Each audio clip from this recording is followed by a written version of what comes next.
Najaf رفتی خوب امتحان ہے. آج ہم ذرا سے گھبرا جاتے ہیں, اتنی مشکلات ہیں, مولا کیوں نہیں آ رہے؟ وہ چیک کیا جا رہا ہے, مولا کیسے آئے ہیں چیک کریں گے نا, ایسے تو نہیں آئیں گے. ٹیسٹ لیں گے, یہ ٹیسٹ ہے, ہم ٹیسٹ فیز میں اس ٹائم ٹیسٹ لیا جا رہا ہے. اب لوگ لڑکھنا شروع ہوتے جا رہے ہیں.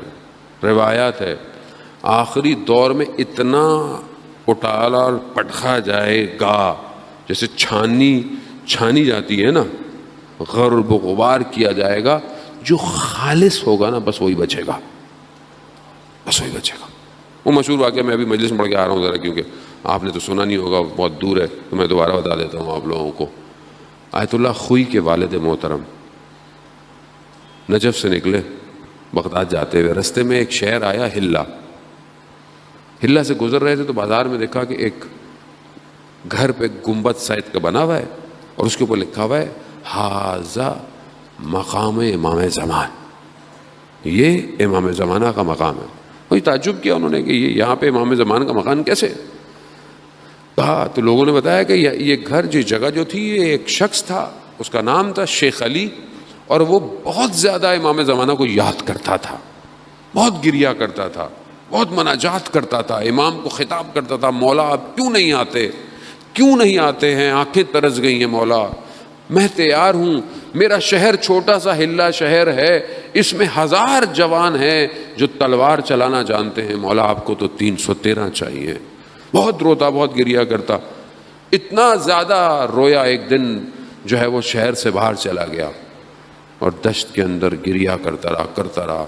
دیکھا کہ ایک عربی لباس میں جوان آیا, کہا کہ شیخ کیا چاہتے ہو؟ کہا میں اپنے امام کا انتظار کر رہا ہوں. کہا ہم تمہارے امام ہیں. جب یہ سنا امام کے قدموں میں پڑ گیا, رونے لگا, گریا کرنے لگا. وہی ساری باتیں, مولا کیوں نہیں آتے, مولا آ جائے, مولا آپ کو 313 چاہیے, میرے شہر میں اچھے خاصے لوگ تیار ہیں, تلوار چلانا جانتے ہیں. امام فرماتے ہیں ہمیں 313 خالص چاہیے, خالص. کہا مولا ہمارے پاس بہت ہے. کہا اچھا ٹھیک ہے, جاؤ فلانا جو کسائی ہے تمہارے محلے میں, اس کو 2 دمبوں کو اپنی چھت پہ جا کے باندھ دو, جمعرات کو سب کو بلا لو, میں جمعرات کو تشریف لاؤں گا.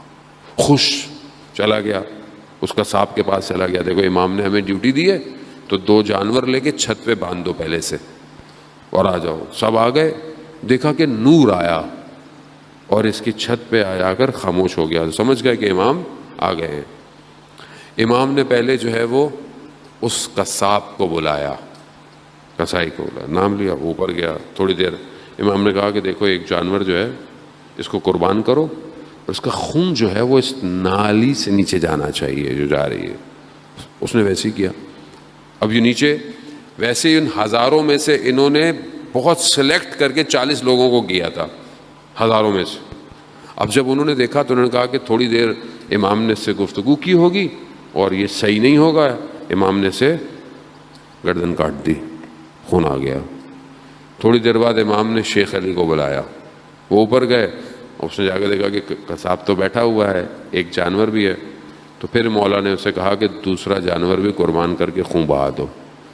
اب جب دوسرا بھی خون نیچے گیا, یہ جو نیچے 40 کہتے تھے کہ ہم خالص ہیں, کہنے لگے کہ یہ دونوں شخص جو اوپر گئے تھے یہ تو ہم میں سب سے بہترین تھے, اگر ان کا عمل ایسا ہے تو پھر ہمارا تو عمل اچھا نہیں ہے. بھاگ گئے. پھر امام نے کہا شیخ علی سے جاؤ لوگوں کو بلاؤ. جیسے ہی اس نے دیکھا کہ کوئی بھی نہیں ہے, کوئی نہیں. امام نے کہا دیکھا ہم تمہیں کہتے تھے نا ہمیں خالص چاہیے, جسے یہ یقین ہو کہ اس کے عمل سے امام راضی نہیں ہیں, وہ کیسے امام کا ساتھ دے گا, کیسے دے گا مجھے بتائیں. اور اگر وہ راضی تھے اپنے عمل سے تو پھر انہیں یہ خوف تھا کہ ہمیں امام کی راہ میں مار دیا جائے گا، تو بھی بھاگ گئے، تو بھی کوئی فائدہ نہیں ہے. خوب یہ آسان نہیں ہے، جتنا معاملہ بڑھتا چلا جائے گا امتحان سخت ہوتا جائے گا.